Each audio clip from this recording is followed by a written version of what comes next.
Esta historia está envuelta en mito y leyenda.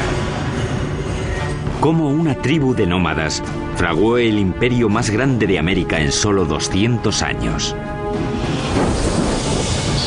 Tuvieron que inventar sistemas de ingeniería que eran extraordinarios para su época. Su civilización compitió con Roma en sofisticación. Los aztecas tenían la mejor tecnología que se podía conseguir, dadas las condiciones en las que vivían. Acueductos, palacios, pirámides y templos se alzaron como tributo a sus dioses y como testimonio de poder para la humanidad. El mayor logro de los aztecas fue su flamante capital, que asombró a los exploradores europeos y la llamaron la Venecia del Nuevo Mundo. La ciudad se extendió reluciendo por los canales y el lago, adornada con árboles y mansiones preciosas. Pero su sed de poder y sangre les condenó a la destrucción. Cuando por fin llegó, la aniquilación sería más rápida y completa de lo que el mundo hubiera imaginado.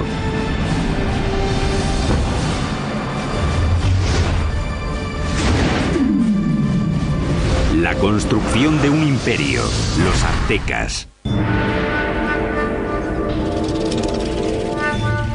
1325 después de Cristo, centro de México, cerca de la Ciudad de México actual.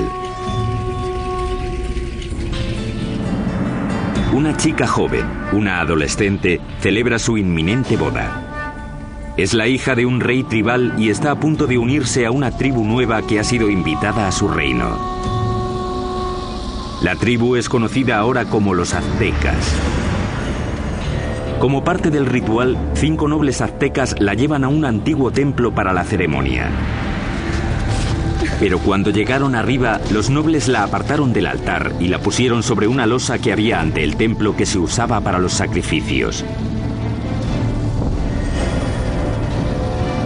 Le sujetaron los pies y las manos mientras el quinto hombre levantaba un cuchillo de obsidiana en el aire. Con un movimiento rápido le abrió el pecho y extrajo el corazón que aún latía.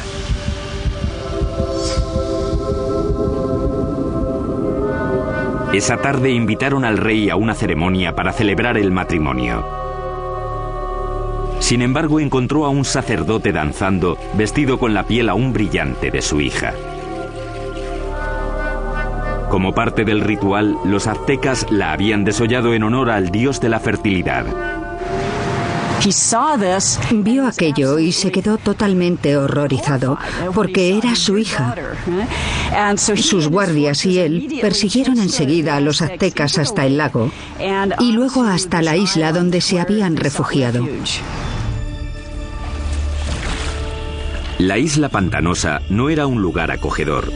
Y aún así, desde allí los aztecas superarían todas sus expectativas y forjarían el imperio más poderoso de las Américas.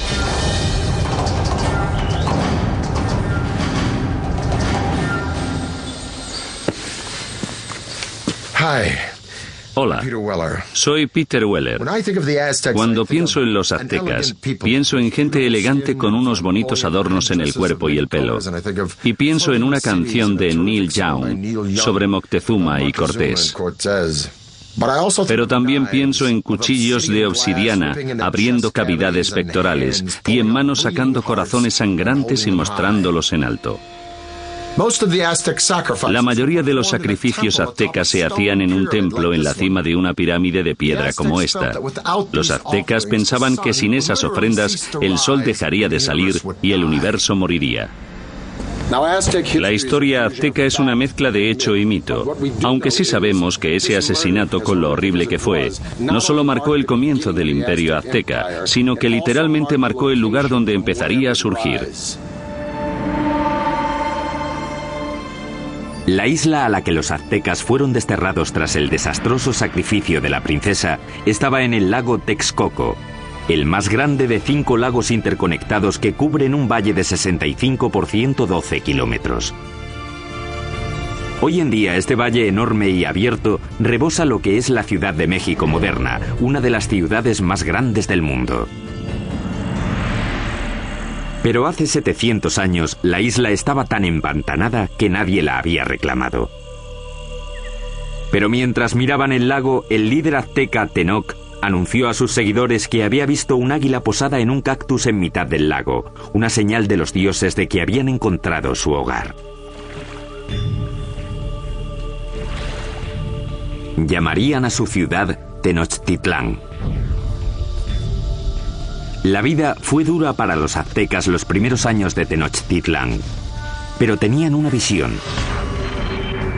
La visión de una ciudad poderosa modelada en una ciudad antigua y legendaria a solo 40 kilómetros de allí. Llamaron a esta ciudad Teotihuacán o Ciudad de los Dioses. Teotihuacán fue una de las ciudades más impresionantes de la Mesoamérica precolombina. Era misteriosa. Sabemos poco de ella porque no hay escritos que corroboren lo que ocurría en esa gran ciudad. Ya estaba en ruinas hasta en la época azteca, pero creían que era el hogar de los dioses y el sitio donde nacía literalmente el mismísimo sol.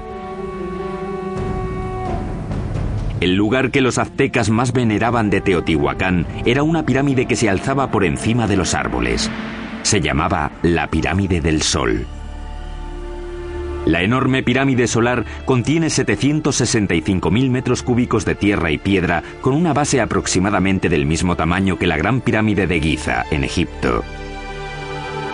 Los aztecas creían que Teotihuacán fue diseñada a imagen del cosmos que crearon los dioses. Fue esa imagen la que intentarían reproducir en la construcción de su nueva ciudad, Tenochtitlán. El que aceptó el reto fue un jefe azteca llamado Acamapixtli. En 1376 se embarcó en un plan ambicioso para hacer una ciudad muy avanzada en Tenochtitlán. Pero había un problema. Las islas pantanosas en las que se instalaron requerían mucho trabajo. Cuando empezaran a construir cualquier cosa, empezaría a hundirse. Simplemente no había cimientos sobre los que construir.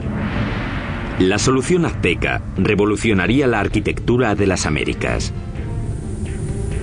Empezaron anclando bien los edificios al suelo usando un sistema de pilares de madera. Los trabajadores cortaban estacas de 10 metros de largo por unos 8 o 10 centímetros de ancho. Luego las clavaban en el suelo blando para que sirvieran de cimientos. Los pilares se rodeaban a menudo de piedra volcánica para añadir fuerza. Entonces los albañiles podían hacer muros encima de esa base sin problemas. Consiguieron pilares de madera para sostener la infraestructura, los cimientos de las pirámides. El que no se hundiera ni se inclinara me parece una proeza de la ingeniería.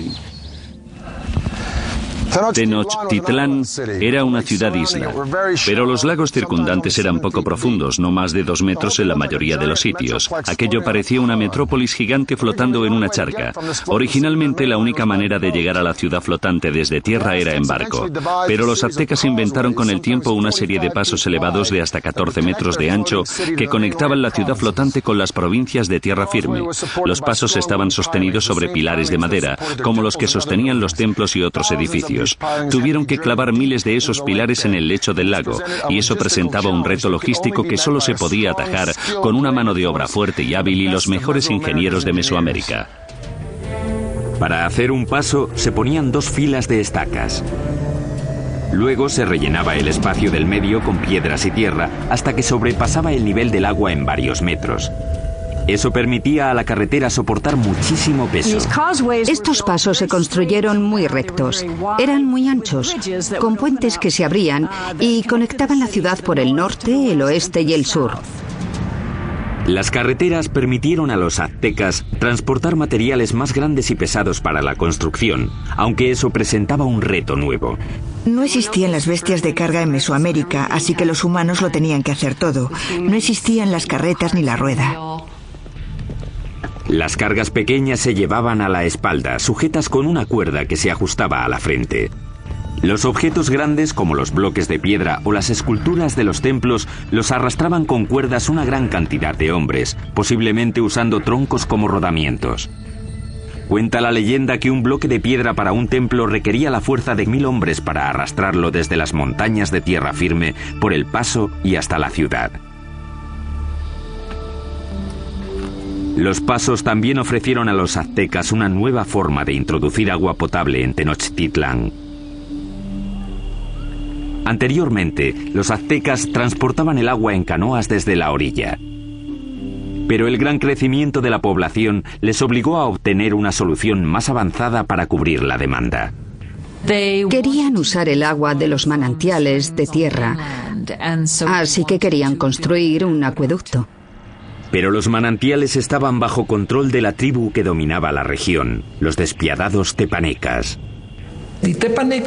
Los tepanecas controlaban o dominaban todo el valle. Tenían un imperio muy fuerte y eran los señores. Así que los aztecas eran sujetos tributarios de ellos. Mientras crecía la población azteca, la tensión con los tepanecas empezó a surgir. Los aztecas decidieron dar un ultimátum que podría cambiar el equilibrio de poder en la región. La gente de Tenochtitlán no solo exigían a los tepanecas que les dieran el agua, sino que exigían que ayudaran a construir el acueducto.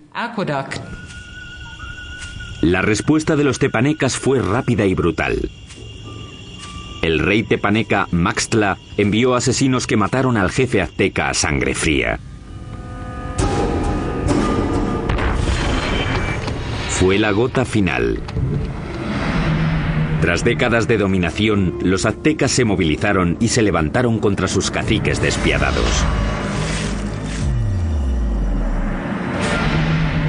E iniciaron una serie de ambiciosos proyectos de construcción alrededor de la ciudad-isla que les valdría la reputación de mejores ingenieros de las Américas.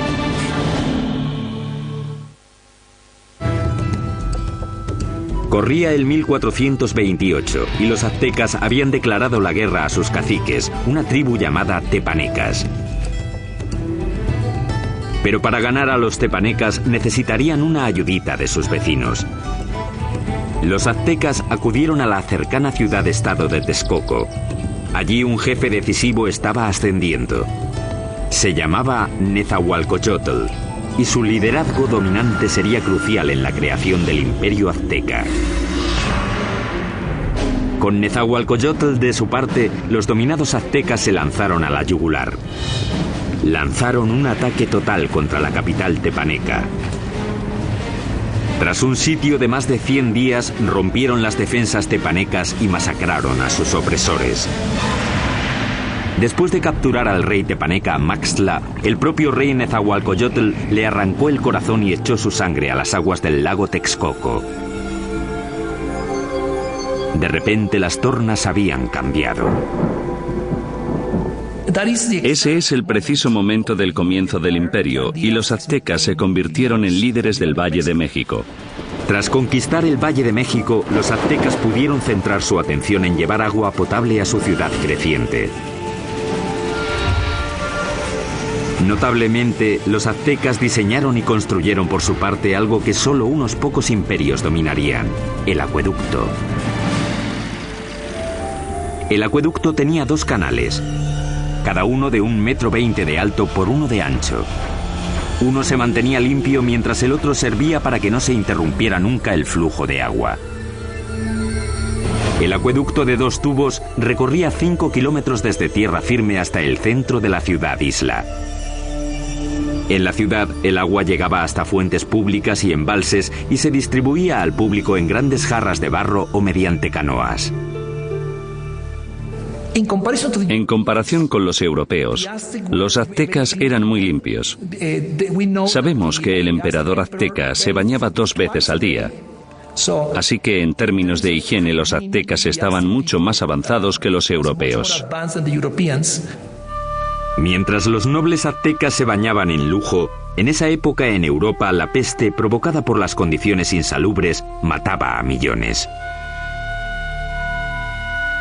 El baño del rey Nezahualcóyotl era uno de los más especiales de las Américas. Lo alimentaba un sofisticado acueducto que también llevaba agua corriente a los terrenos de su palacio.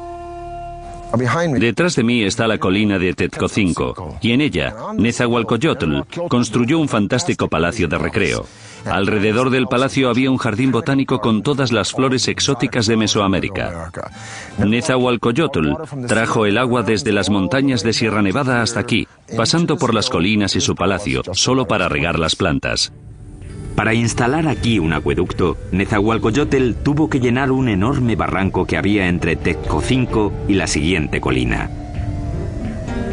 Cuando el agua llegaba a la primera colina, se almacenaba en pequeños remansos construidos para controlar la velocidad del flujo antes de que llegara al acueducto.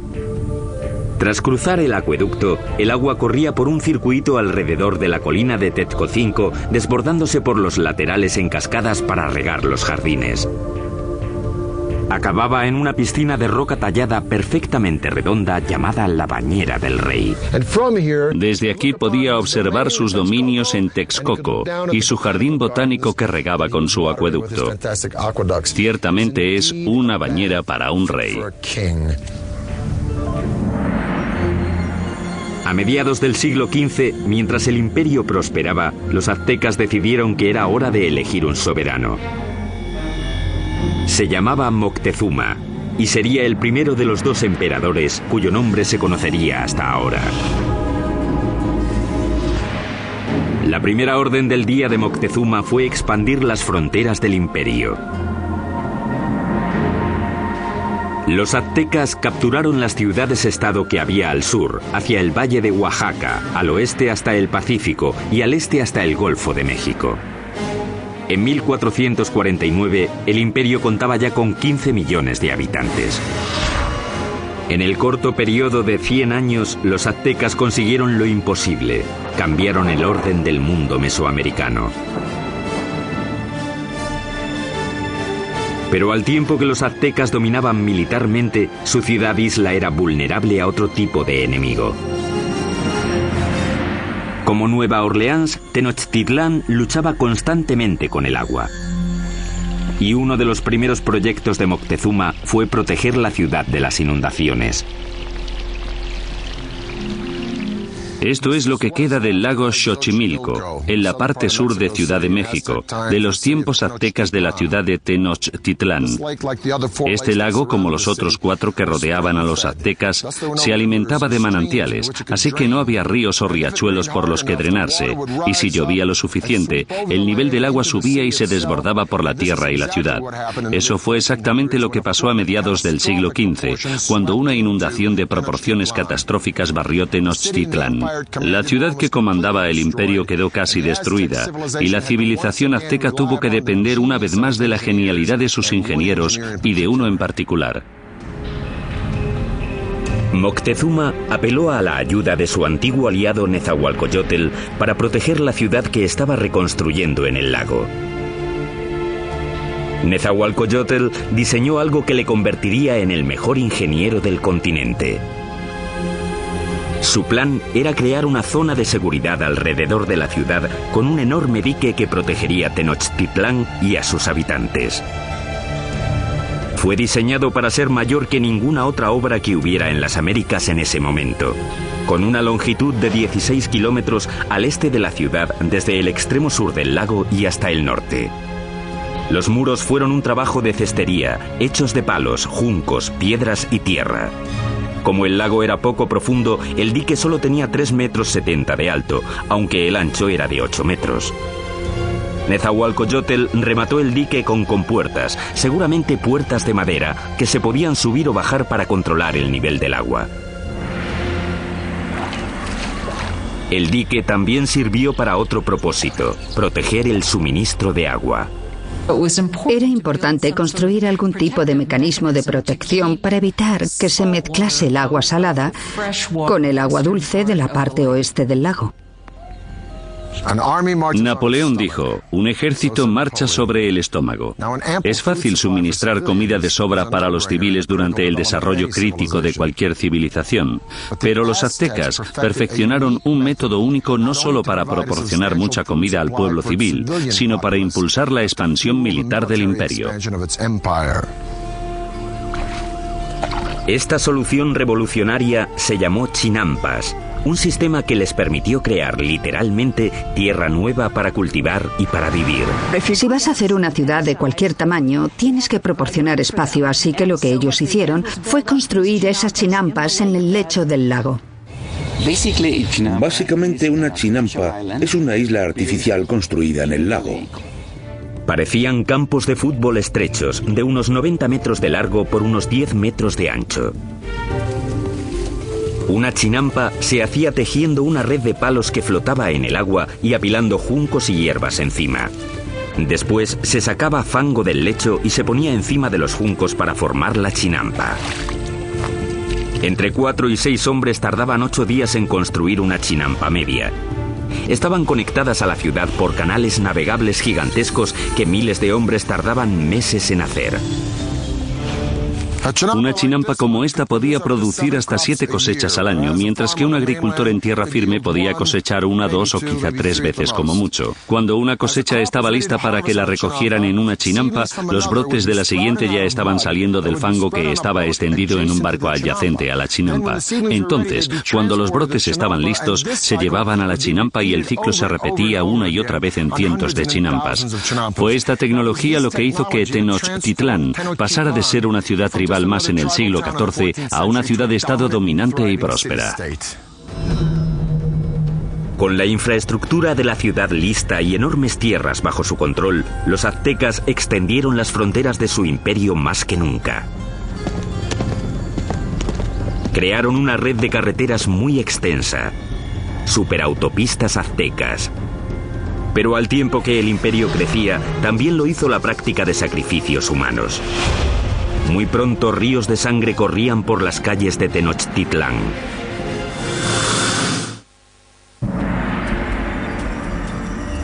Hoy, Tenochtitlán, la capital del imperio azteca, ha desaparecido, enterrada bajo la actual Ciudad de México.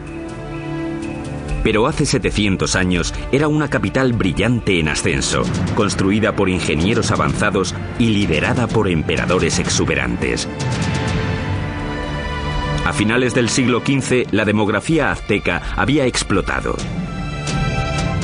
Su siguiente gran emperador lanzaría una serie de conquistas que competirían con cualquiera de la historia. Se llamaba Ahuizotl y demostraría que era incluso mejor guerrero que su abuelo, Moctezuma. Para el año 1502, Ahuizotl había conquistado territorios desde la costa pacífica de México y había conseguido que el imperio llegara muy al sur, a Guatemala. Su reinado fue como una edad de oro. Él fue el rey que abrió las rutas de transporte a las zonas costeras y las tierras bajas donde los aztecas tenían sus mayores lujos. Todas las plumas brillantes, el oro, las piedras preciosas que los nobles y soberanos lucían como parte de su estatus, venían de allí. Para transportar riquezas al corazón del imperio, los aztecas construyeron una red de superautopistas que cruzaban México central. Corredores de relevo se apostaban cada 8 kilómetros para crear una especie de UPS antigua.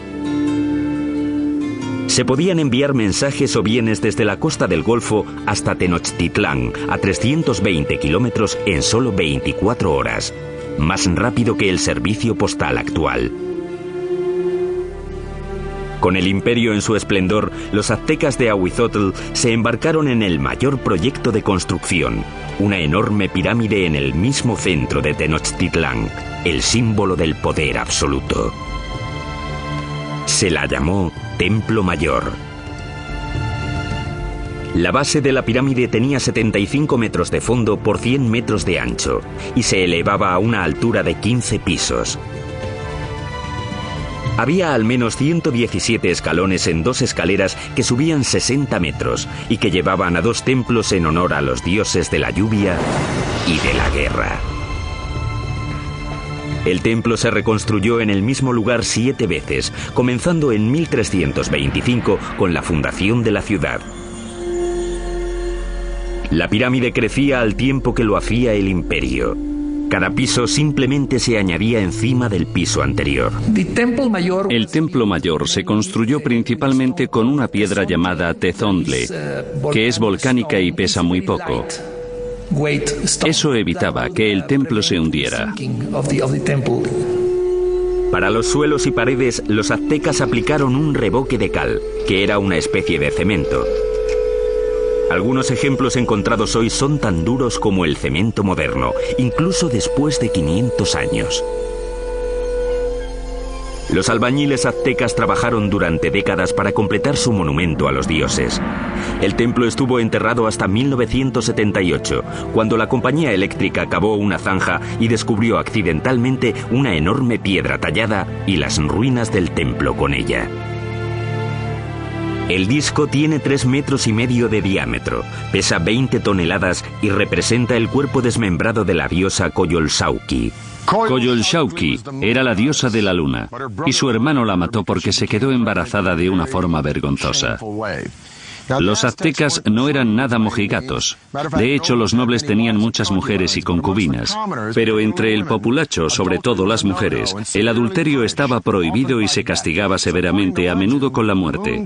Según la leyenda, el hermano de la diosa de la luna le cortó la cabeza y tras decapitarla tiró el cuerpo por una colina. Los aztecas representaban este asesinato literalmente y a menudo en festivales durante todo el año. Decapitaban a sus víctimas en la cima de la pirámide y luego tiraban los cuerpos por las escaleras hasta la gran piedra de abajo. Para los romanos, el tesoro más preciado era el oro. Para los egipcios era el más allá. Para los aztecas era la sangre humana. Creían que tenía que haber reciprocidad con los dioses, así que tenían que agradecer a los dioses dándoles lo más preciado que tenían, que era la sangre humana.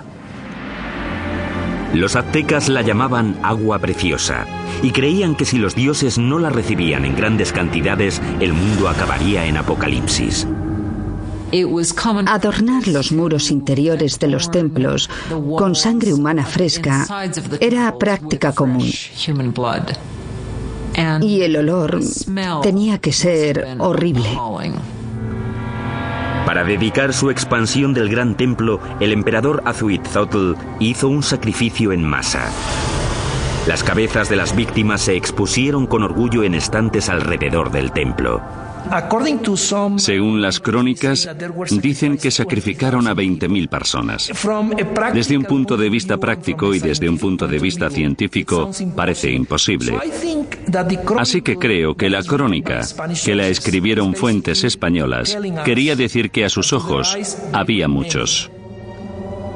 Durante el reinado de Azhuitzotl, las sangrías se dispararon. La vida en Tenochtitlán se convirtió en una orgía de muerte. Llevaban tanto a amigos como a enemigos para presenciar los sacrificios. Siempre eran sacrificios rituales, siempre son eventos, pero también eran declaraciones políticas, una forma de intimidación. En el momento de la muerte de Azhuitzotl, los aztecas habían institucionalizado los sacrificios y habían convertido los asesinatos en el campo de batalla en un arte. Eran los guerreros más feroces de América, una élite que tendría un espectacular templo dedicado. Pero ni siquiera ellos estaban preparados para la guerra de los mundos que les iba a caer encima.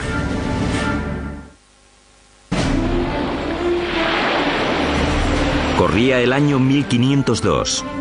Azhuitzotl, emperador de los aztecas, muere. Moctezuma II, un ex sacerdote de 34 años, sube al poder. A un mundo de distancia, en España, un notario de 18 años llamado Hernán Cortés se prepara para cruzar el Atlántico para unirse a la conquista que su país está haciendo del Nuevo Mundo. El imperio azteca está en su cenit. Ahora se extiende por al menos 210.000 kilómetros cuadrados, desde Tenochtitlán hasta las dos costas y muy al sur hasta Guatemala. Unos 25 millones de personas formaban la ley azteca.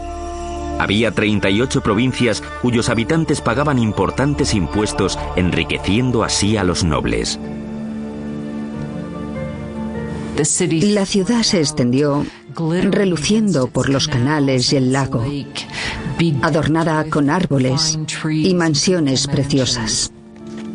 Y Moctezuma II lo presidía todo. Era conocido por sus habilidades políticas y militares. Un líder duro. Mató a la población de las ciudades que no se doblegaban a su mandato. Pero en privado estaba inquieto. Parece ser que Moctezuma era un individuo pasivo, incluso hasta depresivo. Cuenta la leyenda que después de ver un cometa pasando por el cielo de Tenochtitlán, pasó el resto de la noche llorando. Según pasaban las semanas, se volvió cada vez más paranoico. Pero en el culmen de su obsesión por lo sobrenatural, una amenaza muy real se aproximaba por mar. Los espías colocados a lo largo de la costa del Golfo informaron sobre algo muy extraño que no conseguían describir. No habían visto un barco en su vida, así que no tenían una palabra para describirlo. Por eso los indios se refirieron a los barcos como montañas que se mueven por el agua. En 1519, tras navegar desde Cuba, Cortés llegó con 11 de aquellas montañas flotantes y 500 hombres al Golfo de México, 320 kilómetros al sureste de Tenochtitlán. Las tribus quedaron atónitas ante aquellos hombres con armaduras de metal y animales que no conocían. Según avanzaron tierra adentro, masacraron brutalmente a las tribus que se resistieron, pero muchas otras se alegraron de poder proporcionarles comida y hombres.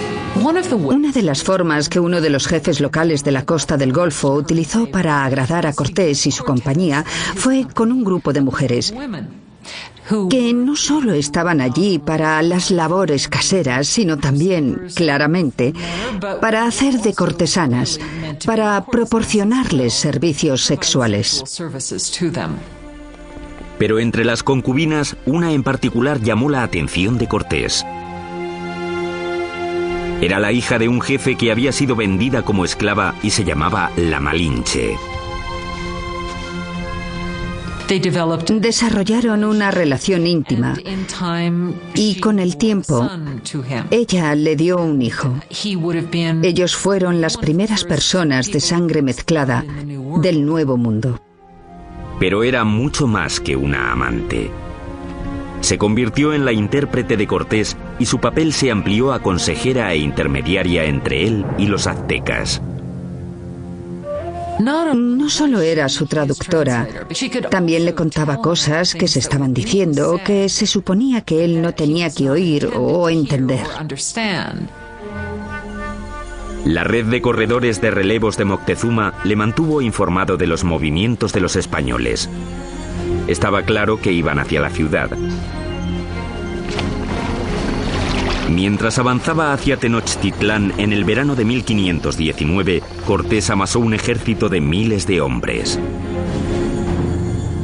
El ejército de guerreros de Moctezuma contaba con cientos de miles. Iban vestidos de animales en el campo de batalla para intimidar a sus rivales. Parte de ello era espectáculo. Los guerreros llevaban distintos trajes increíbles. Los guerreros más importantes eran los caballeros, vestidos de jaguares y águilas. Los caballeros aztecas se iniciaban en sus órdenes con ceremonias sagradas en templos especiales como este. Este es el templo Cueva de Malinalco, uno de los 6 templos de esta remota ladera a unas horas al sur de Ciudad de México. Moctezuma lo terminó en el año 1502, poco después de su coronación. En Europa, Miguel Ángel estaba esculpiendo el David en la República de Florencia. Pero mientras Miguel Ángel tallaba el David, los aztecas extraían este templo directamente de la ladera de la montaña. Y es el único templo en todo el hemisferio occidental construido de esta forma. Al final de las escaleras de Coalcali se encuentran las esculturas de dos jaguares. A los lados de las puertas yacen los restos de dos guerreros. La puerta representa la boca abierta de una serpiente gigante. Literalmente se puede ver la lengua saliendo del templo. Los aztecas creían que esta era la entrada al centro de la tierra. Los guerreros privilegiados venían aquí, entraban en la sala con esculturas de águilas, les perforaban la nariz y ofrecían sangre en sacrificio para Huitzilopochtli, el dios de la guerra. Pero esta no sería, ni mucho menos, la última vez que los guerreros aztecas vendrían a dar su sangre. El primer encuentro entre Cortés y Moctezuma sería pacífico. Pero el conquistador sabía que un choque enorme y sangriento entre el viejo mundo y el nuevo mundo tendría lugar pronto. Y la aniquilación que tuvo lugar sería uno de los acontecimientos más aterradores de la historia de las Américas.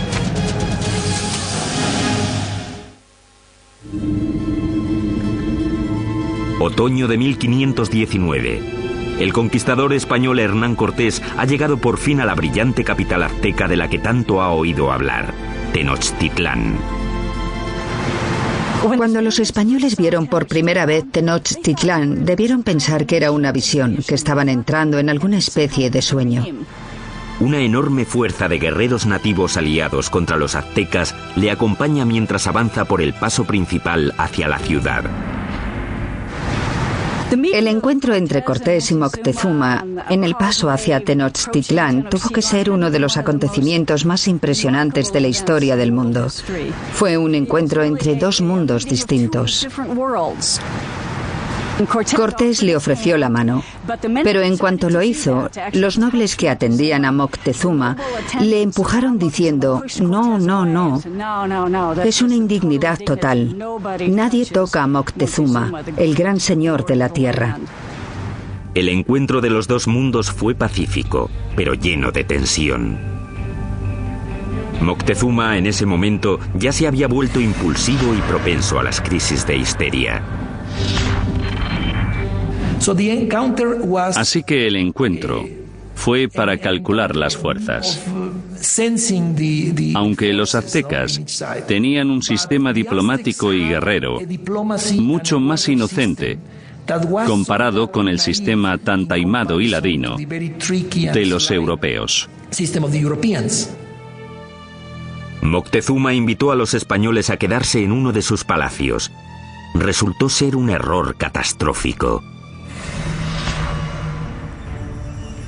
Cuando los españoles entraron en la ciudad, quedaron tan impresionados que les pareció un sueño. En el centro de la ciudad se alzaba el colosal palacio del emperador.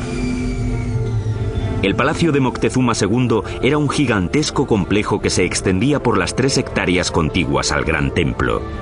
Uno de los españoles se dio cuenta de que todos los días se reunían 600 nobles en el palacio de Moctezuma para oír las palabras del emperador. Moctezuma recibió a los españoles en una gran cámara de recepciones que había en la entrada, diseñada para que el emperador pareciera omnipotente. Pero el palacio de Moctezuma sería el último que construirían los aztecas. Cuando no llevaban ni una semana de visita, los españoles fueron a la yugular y secuestraron a Moctezuma. Fue un movimiento atrevido, pero compensó. El imperio parecía suyo. Aunque Moctezuma seguía siendo el líder oficial de la ciudad, durante un tiempo no fue más que el portavoz de Cortés. Durante 6 meses, la tensión dentro de los muros de Tenochtitlán se calmó. Entonces, en la primavera de 1520, todo cambió. Una mañana, unos soldados españoles interrumpieron un sacrificio sagrado y mataron a los participantes. El acto desencadenó un alzamiento. Para los aztecas, los españoles habían cometido un sacrilegio inefable. La ciudad quedó sumida en el caos cuando los aztecas marcharon al palacio de Moctezuma. Moctezuma intentó subir a la cima del palacio, hablar con la gente y calmarlos, pero ya no aguantaron más. Moctezuma se había convertido en la marioneta de los españoles. Una traición tan enorme a los ojos de su pueblo que le lapidaron y tiraron flechas. Poco después tiraron el cuerpo sin vida de Moctezuma por las escaleras del palacio. Nunca sabremos si murió a manos de los españoles o por las heridas que le infligió su propio pueblo. Y los españoles decidieron que sería un buen momento para irse de la ciudad. La noche del 30 de junio de 1520, los españoles intentaron escapar aprovechando la oscuridad. Pero no quieren deshacerse de las cosas que han cogido y arrastran el peso de todo lo que quieren llevarse. Fueron presas fáciles para los guerreros aztecas que les atraparon en el paso. Los cuerpos se apilaron rápidamente en el agua. 400 españoles fueron masacrados junto a miles de sus aliados indios. Esa escapada ha llegado a llamarse la Noche Triste. Cortés y unos pocos más consiguieron escapar con vida. Los españoles acabarían destruyendo la brillante ciudad de Tenochtitlán. Empezarían cortando la línea vital de la ciudad, el acueducto. Mientras cientos de miles de personas dentro de los muros de la ciudad estaban sin agua, Cortés creó un bloque alrededor de Tenochtitlán para que no recibieran suministros del exterior. Así que la idea del bloqueo era hacer que se rindiera la ciudad por hambre. Pero los aztecas tenían muchísima resistencia y no sería fácil vencerlos. Y lo que decidieron hacer fue lanzar un ataque por tierra y por mar. Durante siglos, el lago que rodeaba Tenochtitlán había constituido una barrera contra los invasores, pero Cortés encontraría una forma de evitarla. Hizo que miles de sus aliados indios transportaran los barcos en piezas atravesando las montañas para montarlas y lanzarlas al lago. Mayo de 1521. Cortés lanza su gigantesco ejército en un ataque final y decisivo contra Tenochtitlán. 600 españoles, incluyendo 100 caballeros y hasta 50.000 aliados indios, se enfrentaron a los defensores aztecas de la ciudad sobre los pasos.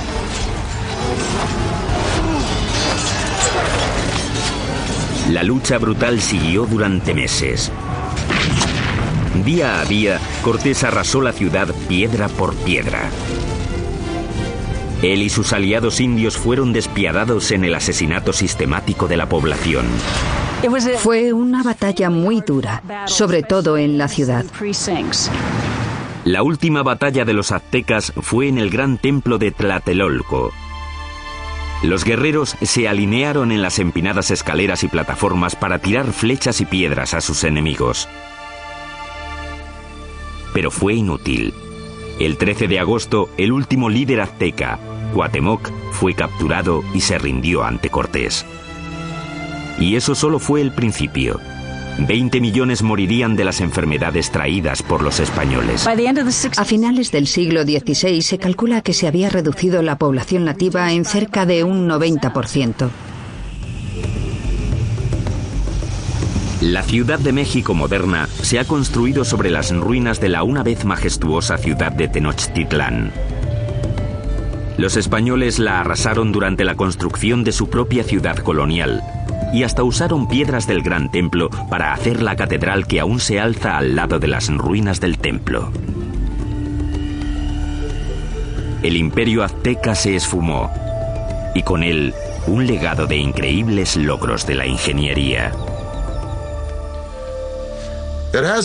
Ha quedado claro, por sus sofisticados sistemas de urbanismo, agricultura y suministro de agua, que los aztecas se alzaron entre los grandes imperios más avanzados del mundo. El templo excavado de Malinalco es uno de los logros aztecas más impresionantes que los españoles no destruyeron. Sitios impresionantes como este obligan a hacer la pregunta: ¿cómo sería México hoy si los españoles no hubieran venido? Soy Peter Weller para el canal Historia.